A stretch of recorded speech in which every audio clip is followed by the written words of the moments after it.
L'écho pour tous, présenté par Mehdi Litim.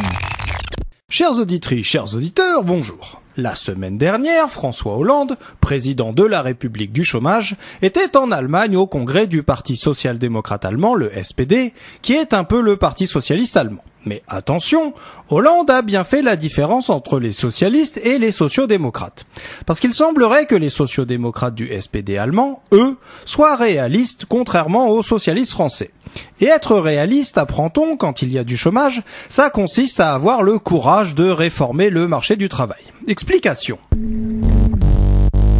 Alors, historiquement, être social-démocrate, ça consiste à penser, en gros, qu'on va pas améliorer le sort des plus pauvres en faisant la révolution, mais en faisant des réformes, et ça consiste à penser que, pour produire efficacement des biens et des services dans un pays, on n'a pas besoin que toutes les entreprises de ce pays soient possédées uniquement par l'État comme sous Staline. Du coup, on voit pas vraiment la différence entre le Parti socialiste français et le SPD allemand à ce niveau-là, donc au début, on comprend pas trop bien François Hollande. Mais en lisant le discours de notre cher président de la République du chômage, on comprend que le SPD c'est bien, parce que le SPD aurait fait des réformes courageuses du marché du travail. Alors souvent, on fait une réforme du marché du travail quand on pense que des entreprises aimeraient embaucher des chômeurs, mais qu'elles ne peuvent pas le faire parce que le salaire minimum, le SMIC en France, que les entreprises doivent payer aux chômeurs, serait supérieur à la richesse que peuvent créer ces chômeurs dans ces entreprises.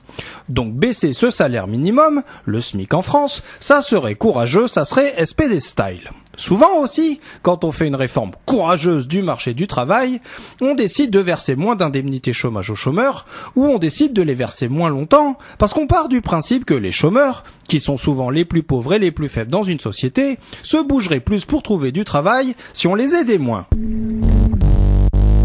Mais le problème, surtout, c'est que l'esprit de la social-démocratie, c'est pas ça du tout. Parce que la nature de la social-démocratie, qu'elle soit allemande, anglaise, suédoise ou mozambicaine, c'est avant tout de penser que l'État a le devoir d'utiliser tous les instruments à sa disposition pour aider les plus faibles, et de regarder, quand les lois du marché fonctionnent mal, quand il y a du chômage massif et durable par exemple, s'il n'y aurait pas des entreprises et des chômeurs qui pourraient rapidement produire plus si l'État leur passait de nouvelles commandes.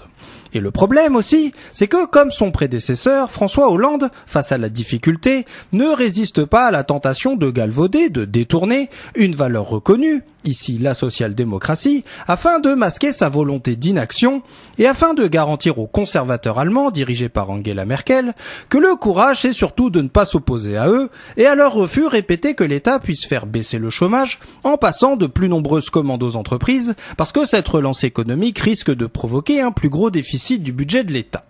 Cela, malheureusement, au détriment des chômeurs français, qui, après la courageuse inaction de François Hollande et de son prédécesseur, risquent de ne pas résister à la tentation de se tourner vers le parti, qui lui n'aura aucune crainte à se proclamer national et socialiste.